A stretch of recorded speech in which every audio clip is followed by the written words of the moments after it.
Okay. All right. Hi, everybody. This is Michael Burroughs here with the Humanities Beyond Bars project. And I am thrilled to speak with Romarilyn Ralston today.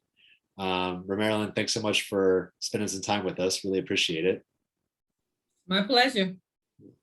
And so, it's awesome to speak with Romarilyn because she's been a really influential figure in the Humanities Beyond Bars project itself, but also does so much work with the Project Rebound program and so many other aspects of work to support currently and formerly incarcerated people. But Romarilyn, I just kind of wanted to start off the conversation today thinking about childhood.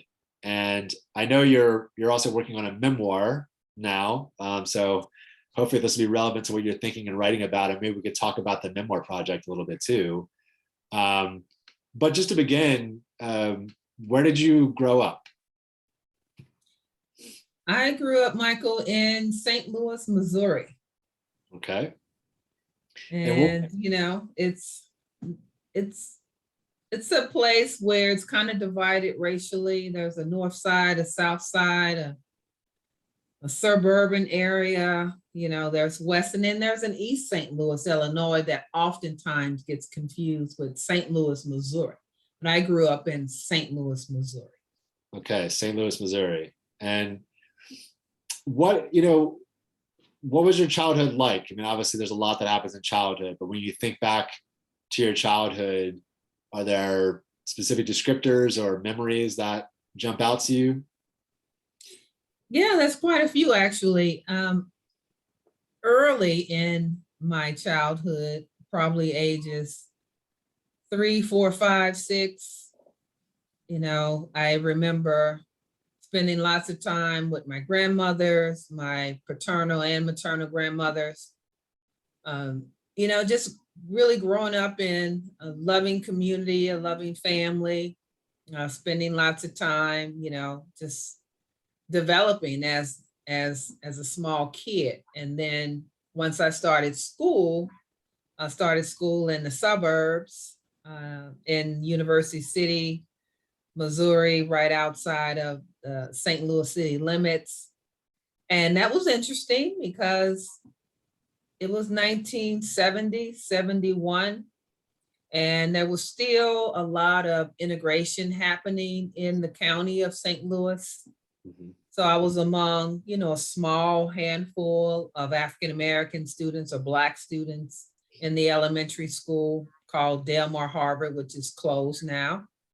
And I remember feeling my Blackness in that school and being racialized. And so growing up and starting school with those kinds of interactions with white kids was a little challenging for me. But, it was also a time in this country and in St. Louis where, African-American people were gaining social mobility. And so we were moving into the suburbs and integrating not just schools, but also neighborhoods and companies. And so it was good, but at the same time, it kind of set me up for, I guess, for, kind of a lifetime of self-doubt or just questioning, what Black is, and it was also doing the Black Power movement, which was so fantastic. And so seeing people with afros and fists, and so it was, there was so much stimulation going on in this country and in the neighborhoods, and going from the neighborhood to the white school and from the white school back to the hood, and just those contradictory, messages. So it was complicated, but it was good. Yeah, I mean, so given that, like the complication you're talking about there, right? Being in different social environments, you start to talk about like feeling your Blackness in this integrated environment and being one of only a few Black students there. I mean, was that was school, was that kind of like, was it stressful for you, or did you enjoy school? Like, what was your experience of being in school at that time, given that kind of complexity that you were living amidst? It had to have been very traumatizing for me because I don't remember most of it. I remember starting off in kindergarten. I used to have long hair, and my mother used to put these two ponytails on the side of my head, and we called them Mickey Mouse ears because she would make them into little balls. And then all of a sudden, I went to the barbershop with my dad and got my hair cut into an afro. And I started wearing an afro. And so that really changed the way I thought about myself, the way that people responded to me, the way people saw me. And so this tension, it must have been not just traumatizing for me in a way that I've had to repress a lot of those memories, but also I think somewhat silenced my voice at the same time. Did you feel like in that context, when you talked about your family, was that like was there a support network for you there with your family, or a community outside of school that you felt, maybe was more supportive, like less, I don't know if less complex is the right way to put it, but you had like a network that maybe did make you feel more secure as in opposition to that school situation? Well, that's an interesting question. I don't think so. The way that I remember it was because of the Black Power movement, and because there was, this tension in the community and in the neighborhoods.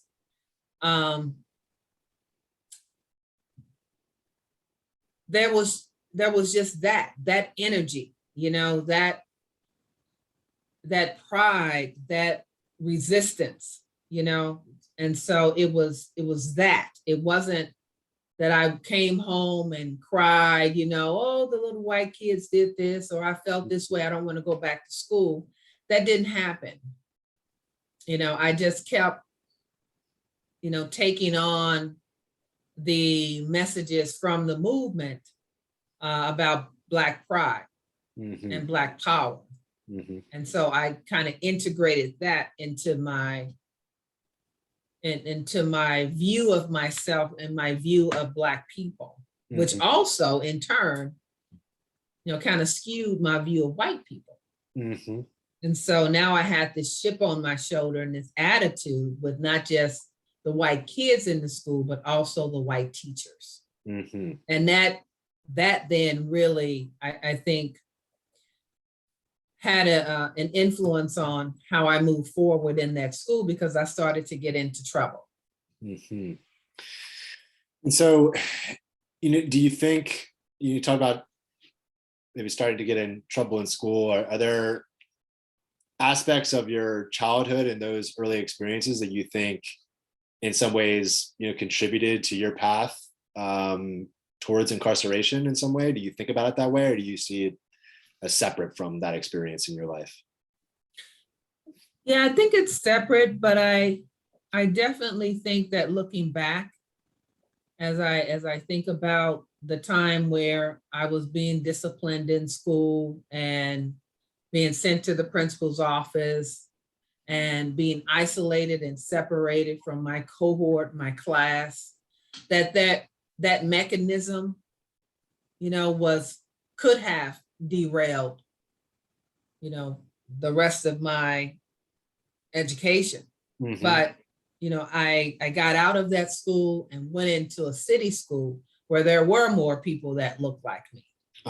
And so I wasn't, I don't think it had the effect that it would have had I not gotten out of there. If I had stayed in that school, I probably would have definitely ended up suspended or expelled or just labeled a disciplinary problem, because I definitely was not responding well to authority by white teachers, Yeah. especially when I felt that I was being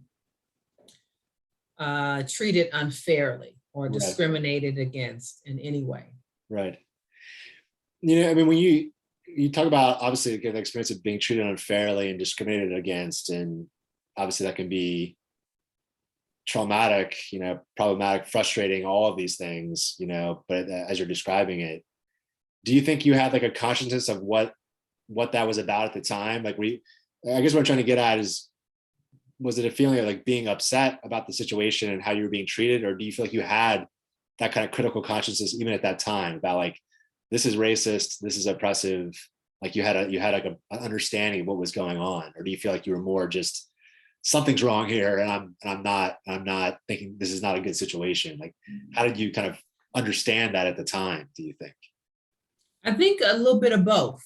Uh-huh. I was a pretty woke kid. My dad would talk a lot around the house about race and what was happening in the community. And when the incident happened on the playground between me and a white student, we're just on the playground. I was turning around in circles like kids do when just flinging my arms around and just in my own world. Mm-hmm. And like other kids, they're running across the playground and there was a collision. And the white student ran to the white teacher and said, she hit me. Uh-huh. And, even trying to explain that. And I apologized, which I didn't have to apologize because it was a collision. She should have apologized for hitting me. Right. But, the teacher not only wanted me to apologize again after I apologized, for hitting her, because she did fall down and she skinned her knee and it was bleeding and I felt bad for her. So I said, oh, I'm so sorry. And then the teacher wanted me to now sacrifice my playground time, my recess. She wanted to punish me and call me in from the playground. And I said, no, I wasn't going to do it. And I stood my ground. But, she was a teacher and she felt disrespected and she thought she could physically remove me from the playground. And she tried. And she succeeded. She did remove me from the playground, but I went kicking and screaming. And eventually I bit her. I bit her on the hand so that she would release me. Uh-huh. And that's what sent me to the principal's office. And that's how I ended up almost getting expelled from school for biting the teacher who had a chokehold on me. And so that ended up, did you get suspended or disciplined in some other way after that? I was told that I could not return to her classroom and that I would have to sit the remainder of the school year in the principal's office. Huh. And I did that for about 3 days. I didn't tell my parents what was happening. Yeah. Until like the third day, I would show up, go to the principal's office. Finally, I went home and I told my parents of what was happening and what had happened. And my dad, being the person he is, went up to the principal's office and let him have it. Uh-huh. And the next day, not only was I back in class, but the teacher had been removed from the classroom. Wow. Okay. So he basically, just kind of set the situation straight, it sounds like. Yeah. And so I learned, a lot from that situation. I learned, how people see me as a black person. Uh-huh. In a white space. I also learned how people see Black men who are assertive. Uh-huh. But then I also learned that if you don't speak up and own your own power, you won't have any. And so it was a great example that my father set for me to emulate, to follow, and to always, speak truth to power. Yeah. And so that's a lesson you kind of like you carried with you throughout your life since that time? Yeah. Yeah. So, Romarilyn, how long were you in St. Louis? Like, what age did you move from St. Louis? Born and raised in St. Louis, 1964. Left St. Louis at age 18. I think it was Okay. 18. Okay. Yeah, when I left St. Louis, right? As soon as I graduated from high school, I took off for the military, but that's a long, complicated story. So, as far as so you spent time in the military, I did. okay? And what branch? Or what area? I was in the Navy. I Okay. was in the Navy, a jet engine mechanic. Okay. All right. And how long were you in the Navy for? I was in the Navy 3.5 years. Okay. Okay. And I mean, and of course, any aspect of this that you don't feel like sharing, that's totally fine. But like, where were you stationed? Boot camp was in Orlando, Florida. My first duty station or A school was in NAS, Naval Station, I think it was Millington, but it's really Memphis, Tennessee. Okay. Yeah. And then I went to Mississippi, All right. Meridian, Mississippi. Okay. And then from there to Pensacola. Okay. Yeah, I actually lived in Memphis for 6 years, so I kind of knew that area a little bit there. Yeah, yeah. I think Millington is closed, Meridian is closed. A lot of the naval air stations have closed since the 80s. And so, I mean, what was your being in the military, moving away out of St. Louis, like, was that, what was that experience like for you? Like, what was your? I was running away from St. Louis. Okay, you're running away. I didn't want to live in St. Louis. I didn't want to live in St. Louis. I didn't want to be poor. I didn't want to struggle. I thought, the military could help me and my family. I'd had a baby. I'd gotten married. My husband had been in the Army prior to that, had gotten discharged. And I wanted to travel and see the world and, continue to grow and develop outside of St. Louis. Mm-hmm. So that was really a big part of my enlistment. And then, of course, I was influenced by Richard Gere and An Officer and a Gentleman. I just thought the uniforms were dope, and they were dope. That black and white combination is still my favorite combination. Right. You can see I'm wearing black right now. I wear a lot of black and white, and it's just beautiful, very classic. Yeah, it's true. It looks super sharp. There's no doubt about that. Very sharp. So, okay, so you served in the military, the Navy for, I think you said 4 years. Is that right? Almost, yes, almost 4 years. Okay. And where did you go from the military? Well, after the military, I came to California. Okay. My husband and I separated. There's a lot of abuse and violence and trauma happening in our relationship. And he went back to St. Louis. I refused to go back to St. Louis. So I called my dad, who had always been my hero, who had moved to California. And I told him what the situation was.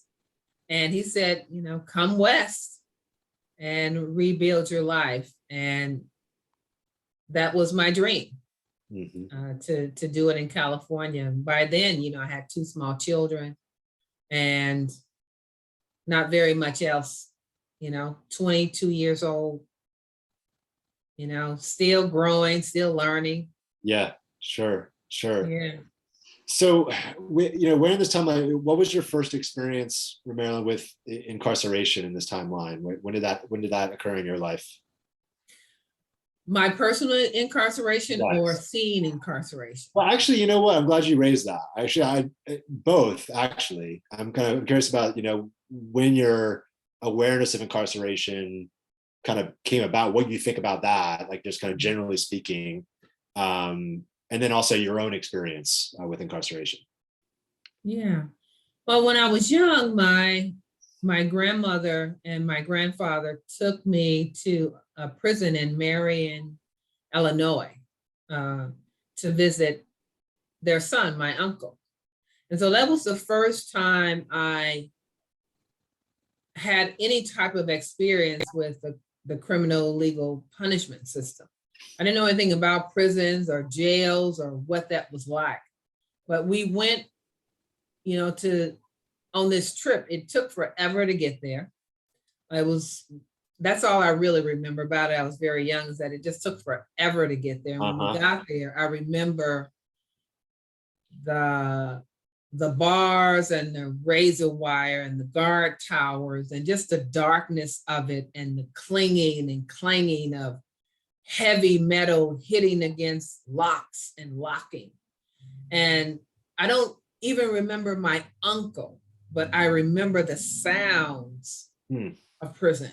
And that was the first time that I was introduced to any type of jail or cage, and until my own experience with incarceration in '88.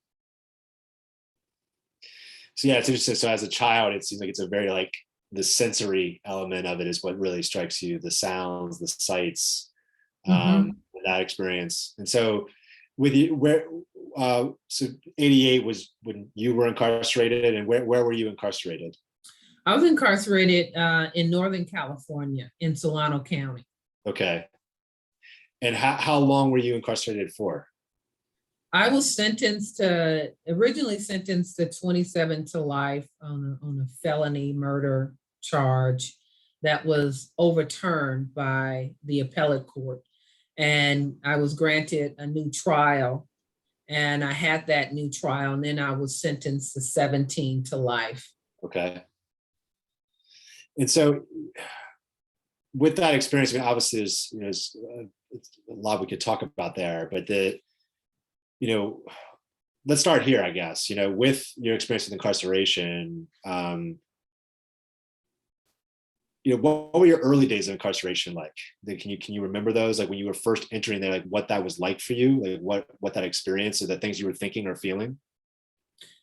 Yeah, I mean, even from county jail, from the day that you're arrested, you never forget that. This is my first interaction with the criminal punishment system. And, from my arrest to the day I paroled, it was always this kind of tension. You, as a person being arrested and going through the system of incarceration, you never feel like you're being rehabilitated. So I don't know where that ever comes from, that these places are rehabilitated. They're not rehabilitated. They're very abusive and very violent and very cold. But it's the people. You make friends along the way, you make community along the way, you learn how to survive along the way. And so you learn how to find, sunshine, in the darkness, and water in the desert. But forgot what you asked me. It's actually just kind of thinking about the thoughts or feelings you had early on in when you were incarcerated, like just about myself, about incarceration, about the people, about anything. Kind of, I guess like about your own experience, like the things that you were thinking about or feeling at that time, or the things you were processing, if anything. Well, at first you just numb, you don't believe it. There's a lot of denial happening. You keep thinking that, some judge somewhere is going to set you free until, you exhaust all of your remedies, and then you're trapped. So I think my first year was in county jail. And that a lot of that time was in isolation because I was housed in maximum security. And in maximum security, you were single cell. So you didn't have any interactions with other people.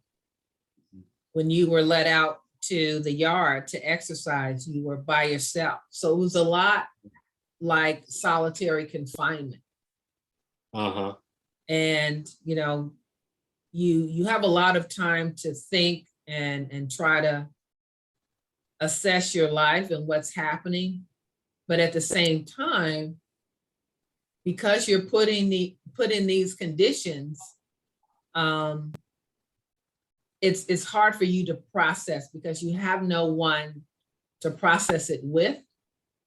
Right. And, you know, if this system is new to you, you don't, every day is a new experience, from arraignment to legal visits with, you know, public defenders, and walking into court and being transported to court and waking you up at 3 o'clock and 4 o'clock and shackles and chains. All of this stuff is so devastating and toxic. And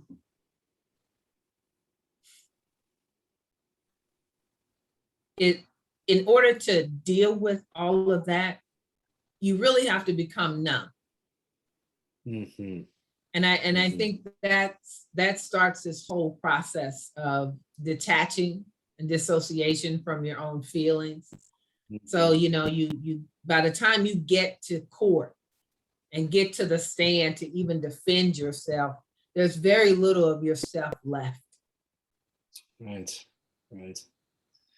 Now, you know, Romarilyn, you're working on a memoir now. Are you, you know, has that, I guess you're writing the memoir that you're working on, has that kind of given you new perspective on your experience with incarceration? I mean, have you kind of come to, I don't know, different insights, different framing, or maybe amplified ones you already had? Like, how has that been for the processing side of things, especially given you're talking about how your experience of being numb, and obviously going into a memoir seems very personal and intimate.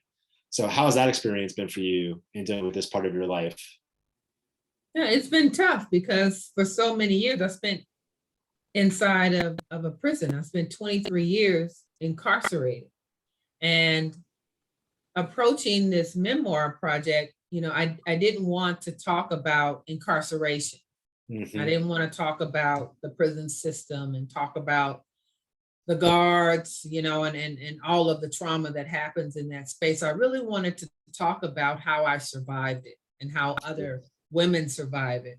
Yes. And what we do, you know, to support one another and build community and have opportunities for leadership and friendships.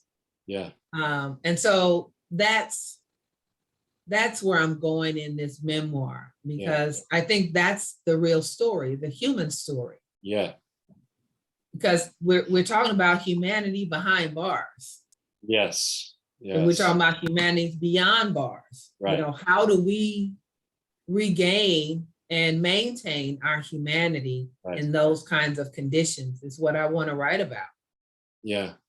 And you know, and I guess that's, I think, really, really well put. And I'm wondering, I mean, can you talk a bit about, you know, how you did do that? I mean, you've mentioned like community, like, you know, I guess the type of relationships that maybe help sustain you, but whether relationships or other features of your experience, what did allow you to kind of hold on to that sense of humanity and that core, you know, during that experience for you? And that, you know, how do you think about that now? What was important for you in that way? Yeah, I mean, it was many things, but it was definitely the women who I met along the way, those who had been in and out of this revolving door, who knew how to navigate it, that, you know, taught me the game, you know, and those who were just like me, you know, first time inside, where you can see their fear, you can see, you know, that they were breaking, that it was breaking, and to know that you could somehow help another person survive while someone is also helping you survive is that give and take, you know, that I think women do really well in these kinds of situations. We make community, even, you know, in the strangest of places like solitary confinement and the SHU and county jail and the largest women's prison in the world. We can make community. So, and I want to pause for a second if you need to. I know because you mentioned maybe having to get something out of the oven. So I'm going to Yeah, pause while you do that. sorry about the alarm. Okay.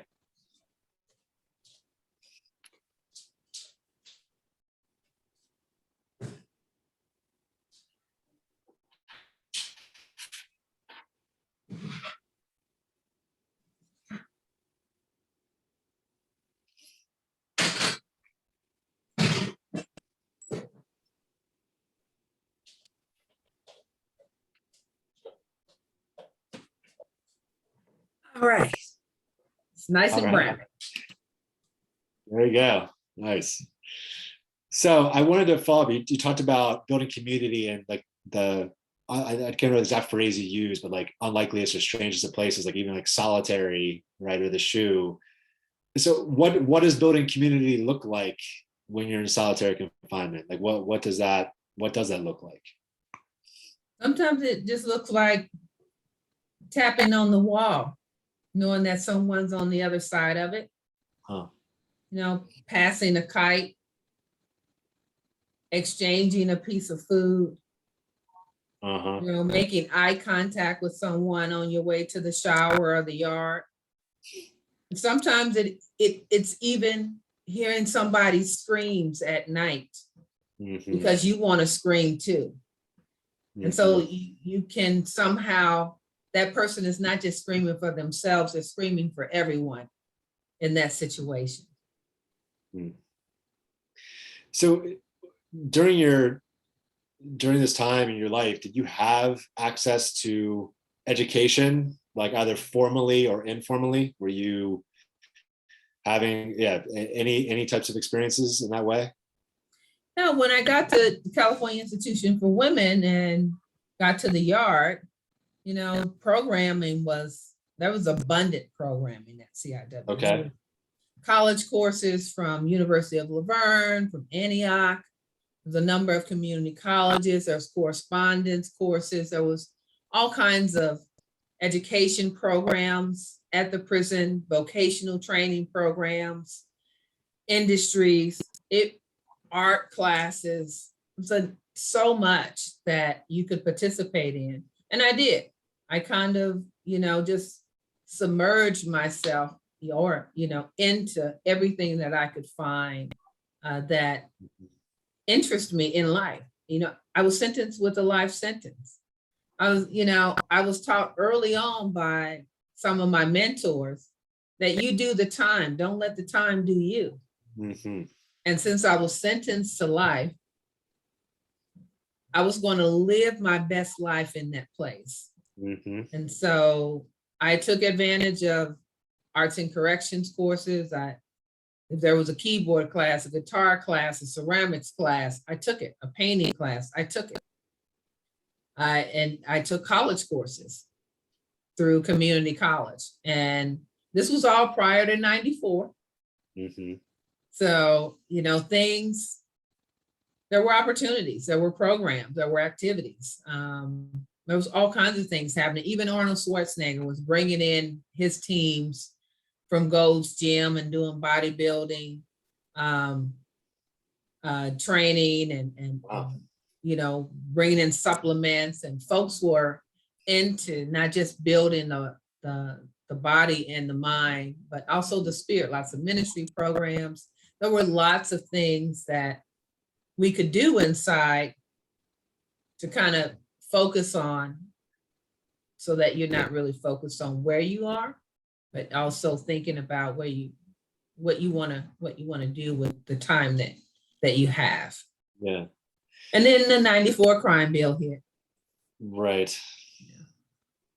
And at that time, so you experienced a pretty kind of drastic reduction in the type of educational outlets available to you at that time.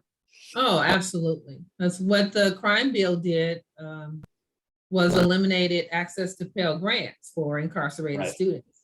So folks who were, a semester or two away from getting their bachelor's degrees didn't get them.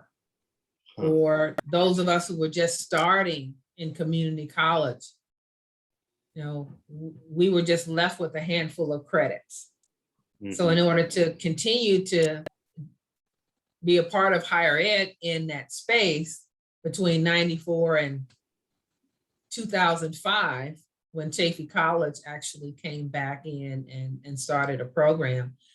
You had to enroll in some distance education program that was usually a for-profit institution that didn't have accreditation, had a lot of problems, and they were just really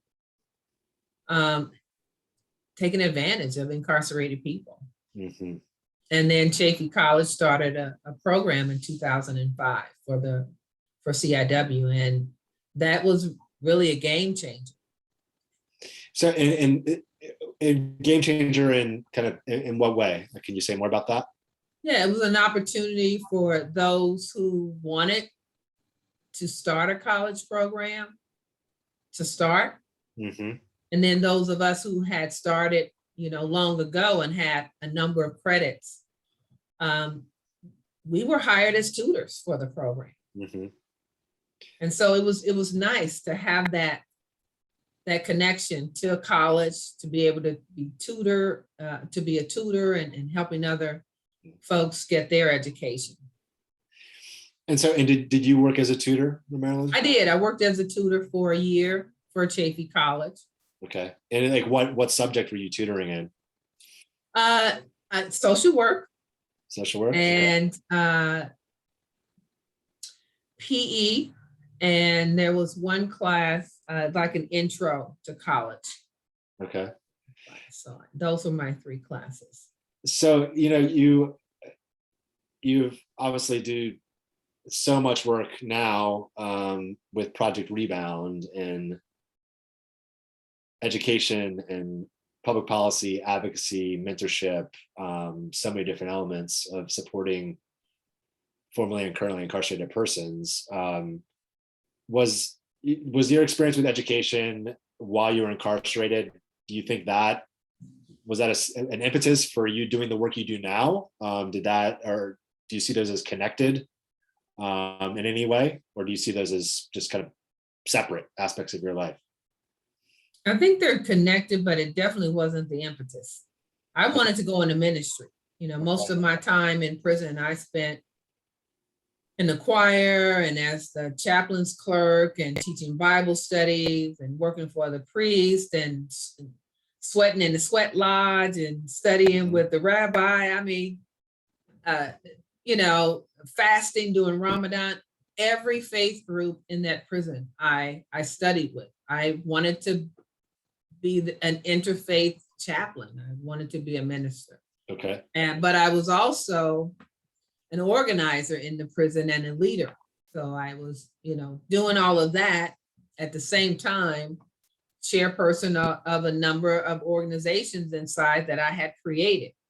And so, it was all service work. And it wasn't until I was released that the ministry plan that I had fell through and higher ed swooped in to save me. So I want to actually ask you a bit about the organizing you were doing inside. What were some of the programs you were starting and leading there? One of the first was a program called Yes, I Can. Yes, I Can was a GED prep program that we started to help women who were working during the day, who couldn't take GED prep classes. So there was an evening program where we had, and I tutored science, and we would, work through the GED book with folks who work during the day so that they wouldn't have to give up their day job to support themselves and their family and children. Mm-hmm. That if they were enrolled in GED or part of our program, they could keep those jobs, because at that time, prisons were so overcrowded and there were long waiting lists for education programs. So that was the first thing that I saw in the prison that needed to happen, was that there needed to be more support programs for women in the evening hours around education and around culture. So the second organization that I created was the African American Women Prisoners Association. And that was really birthed because there was no Black group in the prison. We had Shalom Sisterhood for our Jewish sisters. There was MARA, Mexican American Resource Source Association for our Latina women. There was, the Native American Sweat Lodge. It was all of these organizations and self-help groups for these populations. There was nothing for Black women.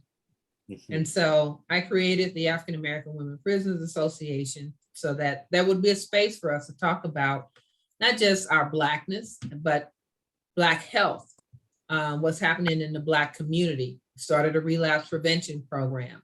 We had a book club where we read Black authors. We had African American art classes where we, brought in artists and created all types of African art and worked with our Hobbycraft and Arts and Corrections program.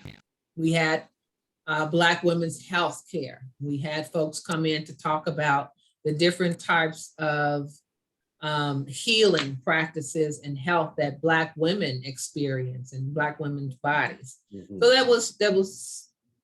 there were 5, but so there was others, but that were around fitness and then around youth development, because in the late 90s, we saw a lot of younger women coming in under the age of 25, being transferred from some of the YA groups and some of the juvenile justice facilities into the women's prison. And we wanted them to have their own space. We didn't want to be their mentors per se. We wanted them to mentor each other, and we wanted them to have women who were on the outside, their same age and same dreams. So we connected with the Claremont colleges, and we created YANG, the Young Adult Networking Group. And we partnered with the Claremont colleges, and they brought in their students and they connected with our young women inside, and they created this kind of mentorship program. Yeah, that's fantastic. I'm thinking about, all this organizing work that you were doing. Did you kind of find yourself coming to that work and you're like, well, this seems important, so I'm going to do this? Or was it an intentional thing? Because obviously you're doing a lot of really important organizational work there. Not everybody does that. So, how did you find yourself in that position? Was it something you were always kind of driven to do in your life, or you just kind of found yourself doing it at a certain time? That's a great question. That's, every time I would have an idea, I would give the credit to God. I would write it on my calendar if I had a dream or a thought of creating something. I knew it didn't just come from me. I was just a vessel being used. And so, I just gave it to God and asked for a blessing over it. And mostly everything that I helped to create was blessed. We were the first institution in 2008 when President Obama was running for his for presidency. We created, we had a mock vote in the prison. Because a lot of the women in the prison had never voted, didn't know about the voting process. Incarcerated people couldn't vote. We didn't know what the laws were around voting. Right. And so in 2008, we asked our warden, Don Davison, if we could have a mock election, because this was historical. And we wanted to be part of what was happening in America. This was huge. Yes. And so she allowed it. We turned our auditorium into a voting booth. We had both candidates. We had literature. We had sample ballots that were brought in for us to use. We had talking points. We did the whole thing. We watched the election that night and we voted. And just like California, it was a landslide. So we really mirrored what was happening in California and in the landscape of California when it came down to, electing the first Black president of the United States. So we're really proud of that. And we celebrated and screamed and cried and it was amazing. But just to have that approved by our administration and supported by the administration to the point where they brought in all of this literature about voting. Mm-hmm. And now, some 15, 16 years later, to have the right to vote, yes, you know, as soon as you're released, it's just so sweet to know that, you know, we've come so far. So this is yes, really, it's amazing. Yes, it's a wonderful, I mean, the story is super powerful. I had a mental picture about the way you described it, and it's you know, yeah, it's an amazing story. So you mentioned this program with Claremont too that you were developing. How did you establish that? Because I know just personally trying to develop classes inside prisons, particularly between universities and prisons, can be a tricky bureaucratic process, right? And you organize that, you know, from the inside. So how did that come about? How did you make that happen? Now, when I wrote the proposal and submitted it to the warden, she was already in contact with Sister Suzanne Jabro, who was the executive director of, I want to say, the Women in Criminal Justice Network. Okay. And they were coming into the prison, having crossovers, bringing different groups inside to meet with groups inside. And we were sharing our lived experiences with each other. Mm-hmm. And she thought Sister Jabro, who eventually started running Get on the Bus a number of years later, she was connected to the Claremont colleges in some kind of a way through Sister Terry Dodge, who ran a transitional program for women in Claremont. And the board president of, it's just this how things work, you know, so many connections.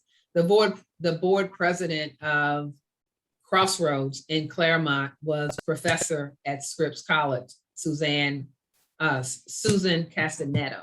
Okay. And so Sue and, you know, Valerie Thomas and Linda Perkins and Aaron Runyons. So we had professors from Scripps, Pomona, CGU, and Pitzer come in.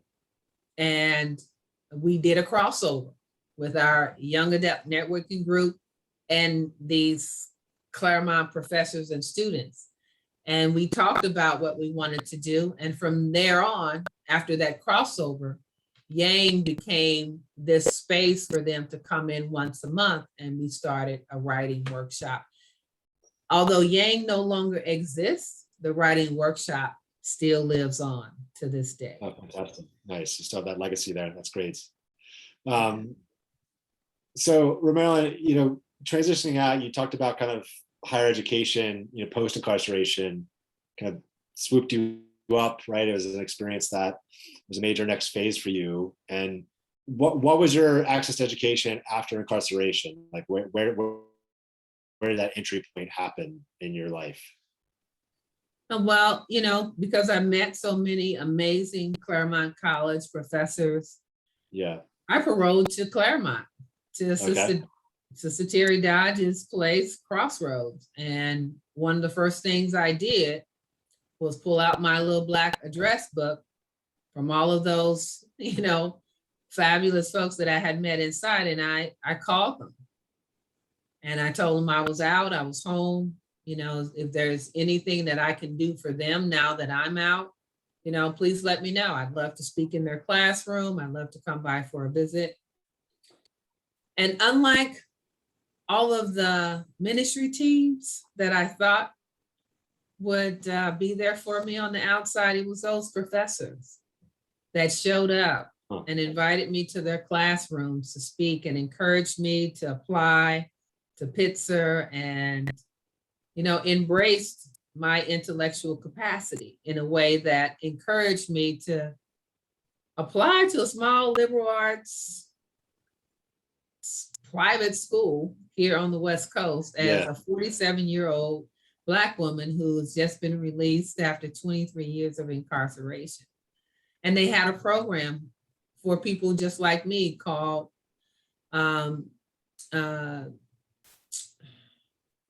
they've changed it to Jameson Scholars now, but it was it was called New Resources back then. Okay. It's called the New Resources Program, and it was for individuals who were over the age of 25 who could transfer into PITSA. And I remember filling out that application reluctantly, because what happened to me as a child with that white teacher and that white student kicked in, and I didn't feel worthy, and I didn't feel deserving, and I didn't feel welcome. And Sue changed that whole image in my mind as a white professor and a white feminist, and she showed me that, oh no, you're more than qualified to be here. They'd be lucky to have you. And every day I went to her class, she let me audit it and sit in the library and read really amazing, feminist scholarship. She said, did you turn in that application yet? And I was like, yeah, I'm gonna do that on my way home today, and didn't do it. And then one day I did. I turned it in, and I had some really amazing recommendation letters from some of those professors, including Sue from Scripps and Linda Perkins from CGU. And they called me in for an interview. And that's when it really got scary, because I was still in transition. I was at Crossroads. I'd only been out maybe 4 months, and I was being called into Pitzer's admissions office to be interviewed. And I sat there with the admissions director and told him about a lot of the organizing work that I shared with you that I did inside, and some of the tutoring that I had done with Chaffey College, and some of the courses that I had taken. And at the end of that interview, he was just smiling, saying, you would be an asset here, and, Pitzer would be lucky to have you. And I, was, taking it with a grain of salt, because I had heard so many promises over the years that didn't come to fruition. But then I got a call a few weeks later from the program manager at Crossroads, and I was on the Metrolink train going to a job. And she said, we just got this big orange and white envelope for you. And I was like, so why are you calling me? Basically about an envelope, a piece of mail. And she said, it's from Pitzer. I said, open it, and she read that letter to me over the phone, offering me admissions to Pitzer, early admissions. And I took it and graduated 2.5 years later with honors. Wow, that's, I mean, and so do you remember kind of like your first classes there, like what that experience was like for you? I mean, after you admitted you started taking classes, like what was that experience like? It was horrible. I was scared to death. I was really panic stricken. I just thought, in my head, I thought, you look so different than everyone around you. As soon as someone finds out that you just finished serving a life sentence, and they tell their parents, they're going to run you off of this campus with tiki torches. That's how I felt. And so I went to class for the first month or so, trying to be invisible. But I wasn't going to quit, because so many people had encouraged me and worked with me to get there. I wasn't going to quit, but I wanted to be invisible, because I was on parole. I had all of these things against me, just waiting for me to make one false move. And I was on my way back. So I was afraid. And about a month in, I realized that I was in the wrong major, because the content I was an international relations major. I wanted to look at gender and women from a global lens. And I thought I could do that through international relations, and I couldn't. Plus, I was 2 decades behind, public affairs, political affairs, everything that had happened in the world. I didn't really have much knowledge of. So my political science courses were very, very challenging for me. And then anything around international and global or social change was so hard because I had no context. Mhm. And I went to my advisor, Joe Parker, and I said, I'm having a problem. I can't do this. And he encouraged me to change my majors to gender and feminist studies, which is now women, gender, and sexuality studies. And I did that. And when I did that, I was able to apply my own lived experience to a lot of the material. Mhm. And I had amazing professors that, you know, had grew up in the Chicana studies movement or movement from Cal State LA, from California. And I had some Black feminists like Laura Harris and some other folks that just like, oh, not only do you get this, you've lived it. Right. You know, you can interrogate the material as the material tries to read your lived experience and Right. push back against it. Right. And so that's when higher ed really opened up to me. Mm-hmm. When I found my voice, a voice that had been taken away from me in the first grade. Mm-hmm. So my whole being shifted towards education and what I could do and be with it from that experience at Pitzer, and just the environment and the community of the Claremont colleges was so focused on social justice and justice, period, where I thought I was not deserving of justice. Right. Not deserving of justice, not deserving of freedom, not deserving of life some days. Mm-hmm. Mm-hmm. But their focus was all about justice and equity. Mm-hmm. And I found that to be so interesting that there were movements, multiple movements across this globe that were working, you know, independently and interdependently to change the lives of poor, Black, brown, queer, you know, and women. I was just like, wow, this is fantastic. I like this. Not only do I like this field, this work, these writers, these people, but I felt like I could contribute to it. Mm-hmm. And so I stayed with it. Yeah. All the way through grad school. So yeah, where did you go to grad school? Well, I applied to Washington University in St. Louis because I had left St. Louis right out of high school at 18 for the military, and I was never going back because there wasn't anything that I thought I could do and be in St. Louis. And I had always looked at WashU as, you know, this fortress, this castle on the hill with these flags, and it was so beautiful. And I always wanted to see the people that were privileged enough to go there. Mm-hmm. And I had enough people around me encouraging me that I could do anything that I applied. And I got in. And so it was an opportunity for me to fulfill a dream, but also for me to go home.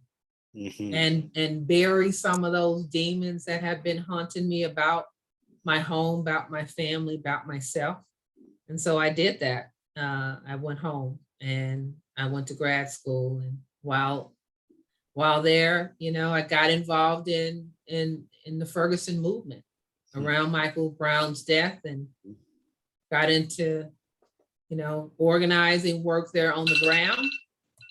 I don't know why this is going off again. So sorry. And learned a lot through organizing and working with some of the Ferguson Commission, and going to meetings and to protest, and, you know, walking through the streets of St. Louis with our hands up. Yeah. And after I graduated from WashU, I started working at the Center for Women in Transition, a reentry program for women in South St. Louis. And I was able to apply not only what I had learned in and through my education, but also through my life. So now I could be an example for other women who were trying to figure out what they were going to do with their life and help them. So I was a case manager and a program assistant for about 6 months, full time. And then I got this job announcement from a Pitzer professor and a Scripps professor on the same day about a job at Cal State Fullerton with a program called Project Rebound. And I took it as a sign that it was time for me to leave St. Louis and go back to California. And I told my boss at CWIT about the job announcement that I had just received in 2 separate emails, and I was taking it as a sign and that I was going to apply. And if I applied, I would love to have a recommendation letter from her. And if I was offered a position, that I would be leaving CWIT. She wrote me a beautiful recommendation letter. I got to interview with Brady and Jason Bell and Susan Burton, and the rest is history. It's fantastic. Yeah, so it's just super interesting to hear that path and trajectory for you and how you came back here, and now you've been working with Project Rebound for how many years now? Today makes 5 years. My 5th anniversary with Project Rebound. Congrats on that anniversary. It's fantastic. Thank you. So with Project Rebound, it strikes me, your story about when you were first taking undergraduate classes and how you said it was so stressful, right? You feel like people are going to find me out and chase me off campus. And I wonder, I think, from my experience with talking with formerly incarcerated students, I think that experience is not a rare one, right? There's no people who have that experience. So, do you think Project Rebound is kind of like is pretty effective at helping students see themselves in a different way? Is that one of the really great outcomes that we get from your program? Yeah, I think it is. It wasn't just the imposter syndrome for me. It was more than that, because I'd only been home a couple of months, and I'm in a very white space. Yeah. Private school, liberal arts, wealthy kids, very affluent. Parents are doctors, lawyers, CEOs. They've traveled the world. They've got all of this privilege and power. It wasn't like a Cal State school where there was more people my age and I could blend in and disappear. Yeah. I stood out like I was green. Got you. And so that was one of the reasons why I just wanted to disappear. Yeah. And I thought that if anyone found out, because they had the question on the application about conviction, and I had the conversation with the admissions office, but I knew, I didn't have to have that conversation with anyone else, and I hadn't had that conversation with anyone else. And I was afraid to speak up in those classes to let folks know about this experience, because I thought they would tell their parents. So with Project Rebound, it's a little different, because most of our campuses are commuter campuses. There's a range of age of folks from 18 to 80. You can walk into a classroom and you don't know what you're going to find. Yes. Yep. Yeah. And so there's more opportunities for formerly incarcerated students like myself to blend in. Right. But there's still that imposter syndrome. Right. No one's going to run them off of campus on any of the CSU campuses, because we're working with so many special populations and folks with challenges. But the imposter syndrome, not feeling deserving or worthy of being in a privileged space like higher education. Yeah. We all have that, because it's a dream. It's a dream that you had, whether you were a child and it was deferred, or whether you were incarcerated and it was deferred, or you were incarcerated and you earned multiple AA degrees and you figured, oh, I can do this in prison, but can I do it in the real world, in the free world? Right. And so it's that self-doubt. Right. And Project Rebound, because we centered the leadership of those who have traveled this path, Yeah. we're able to, when folks walk into my office, they don't know who I am. Yeah. They think I'm some administrator that has some charm life. And they sit down and they're talking fast and nervous and they're saying, ma'am, this and ma'am, that. And, I just want a chance and I promise you. And, finally, I just have to say, you don't have to promise me anything. You promise yourself. Everything that you're going to do here is about you. You don't owe anyone anything. Mm-hmm. This is your opportunity to take higher education to wherever you want to take it for you and your family and your community. Mm-hmm. But we have this thing, we feel like we owe the world because of that debt, of violating the law. We have to keep paying it for the rest of our lives. Right. And in your experience, are there ways that given you've been doing this work for a while now, are there kind of 5 years? 5 years, yeah. Are there mentoring strategies that you kind of bring to the table and you feel like, okay, I've had this experience. I've worked with lots of students who have been incarcerated, have imposter syndrome, have this doubt, or have this feeling like they still need to keep paying back things to society. Are there ways that you've learned that really help you kind of connect with students, such that helping them see things differently? Or do you feel like that's really like a personal journey and kind of everybody needs to go through it differently?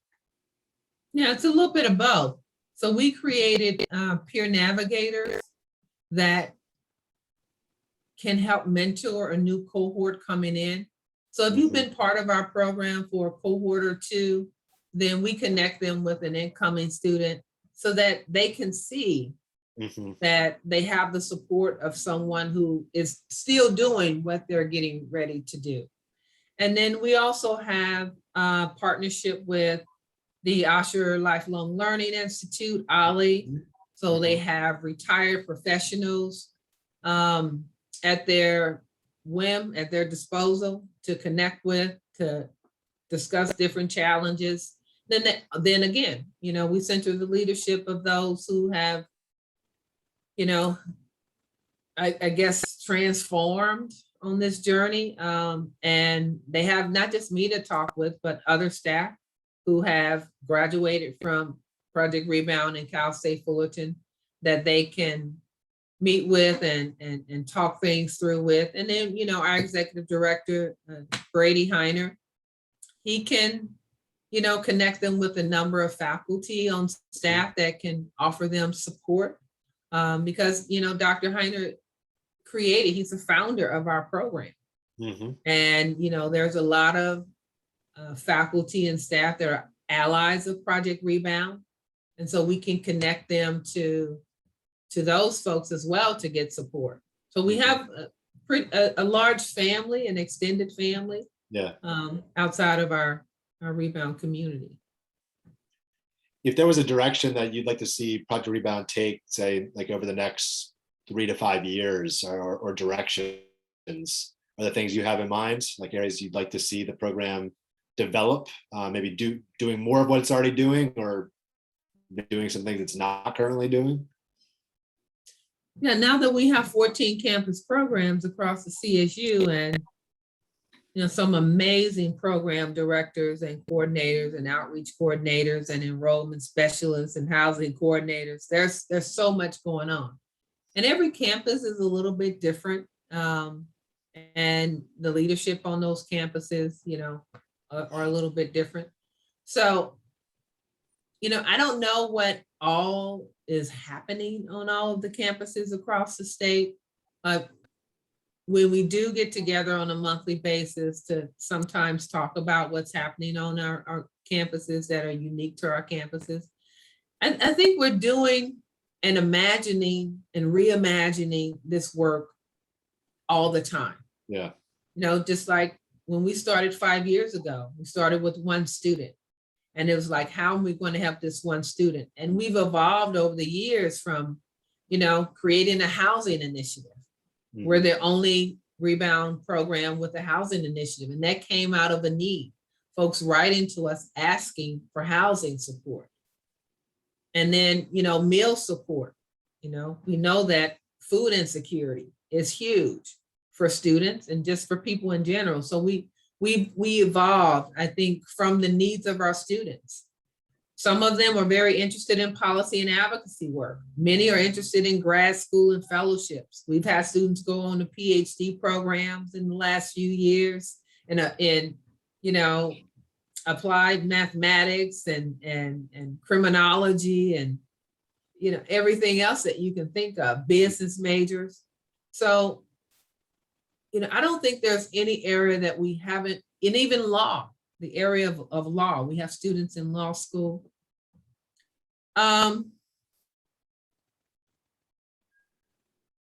There's so much happening in the space of criminal justice reform.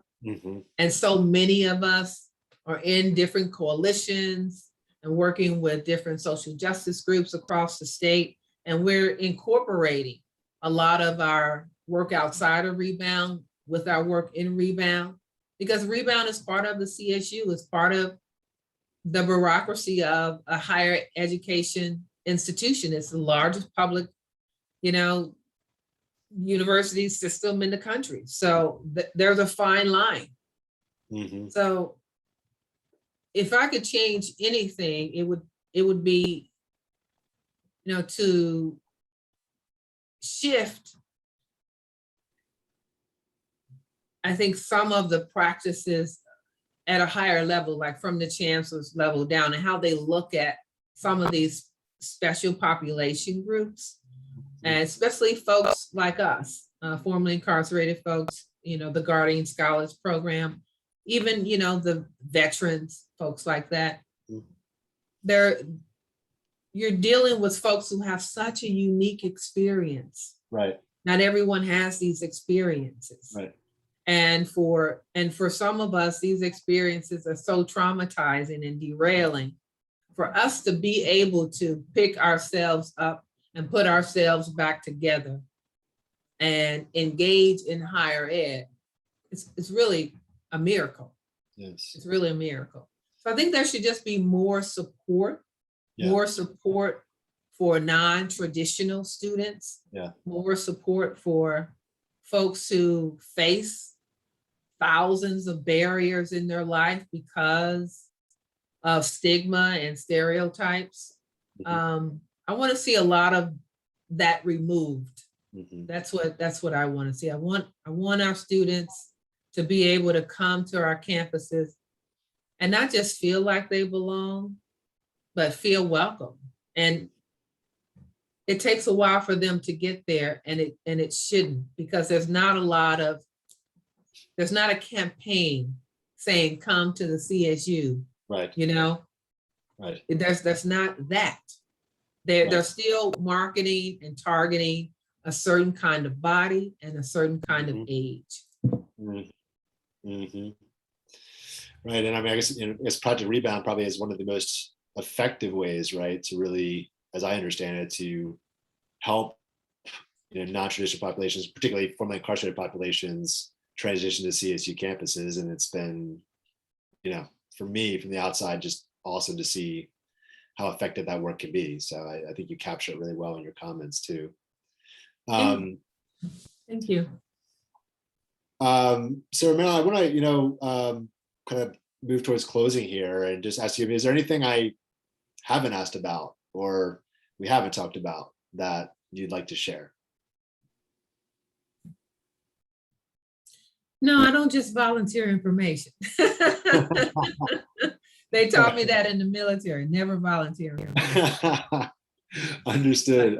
I try to remember that occasionally. Oftentimes I do volunteer though. Yeah. And that's a great question because, the way that policy and advocacy is moving now towards identifying spaces where there's been so much discrimination and inequity for folks who have an incarceration experience. And on a national level, I think we can do a lot more. And on a state level, we can do a lot more. Just this weekend, Governor Newsom signed into law SB 416, protecting the quality of education for incarcerated students. That's huge. You know, we're hoping that other states will follow in our model. But at a national level, when we talk about reentry, the reentry population, we know higher education is one of the best practices of reducing recidivism. We know that higher education is one of the best practices to reducing poverty. We know so much about this, but still there's so many barriers to higher ed. And it's just counterintuitive, you know. If we say we want to reduce, you know, the prison population, and we want to give people opportunities, and we want to do this and we want to do that, then we should be doing it through education, through higher ed. Right. We know that, you know, there's a school to prison pipeline, and that pipeline is established for Black and brown bodies and for the poor. If we know all of this and all this research exists, why haven't we shut this stuff down? Right. I don't understand it. That's what drives me crazy every day. You know, with as much energy and work that has been done, not just in this state, but around the country, around prison education programs, the prison, the school to prison pipeline, and now trying to build a prison to college pipeline, is that we know so much about mass incarceration, where it came from, how it started, why it still exists. We know so much, we should be able to end it.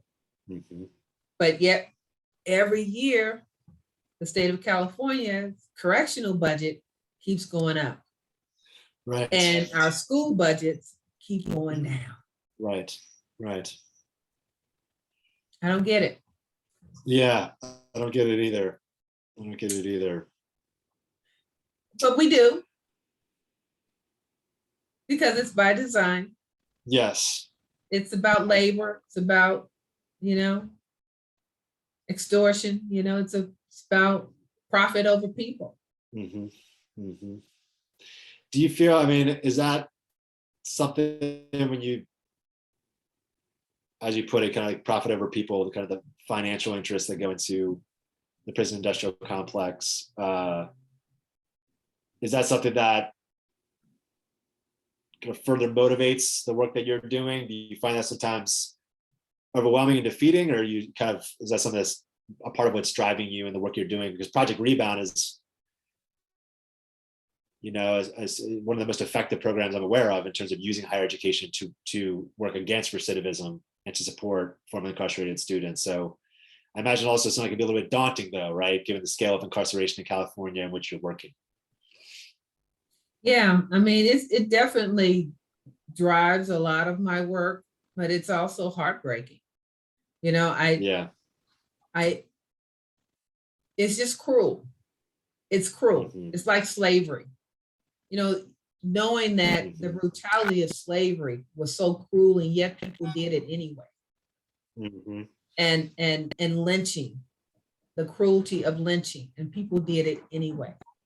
You know, it just doesn't, you know, as a person that thought they were going to ministry, it just breaks I just don't get it. You know, when we talk about humanity, you know, it's hard to wrap my head around the cruelty of some people, the cruelty, the outright cruelty of people, and how they perpetuate cruelty through these systems of oppression. Right. Well, Romarilyn, I want to thank you so much for, you know, sharing your story and your insights. It's definitely an honor and a privilege to listen and to speak with you, and very much looking forward to reading your memoir too. Do you have a sense when that's going to be out? I know you're still working on it and everything, but do you have a sense of when that might be published? Well, I hope the end of 23 or early 24. Okay. I would like to see it out around that time. well, we would love to help publicize it, and whether it's whatever, some type of author event or the workshop we're talking about, we'd love to help. So Thank you, Michael. I appreciate it. sure. Yeah, thanks so much. Have a wonderful evening, and I'll talk to you sometime soon. Okay, thank you. You too. Bye.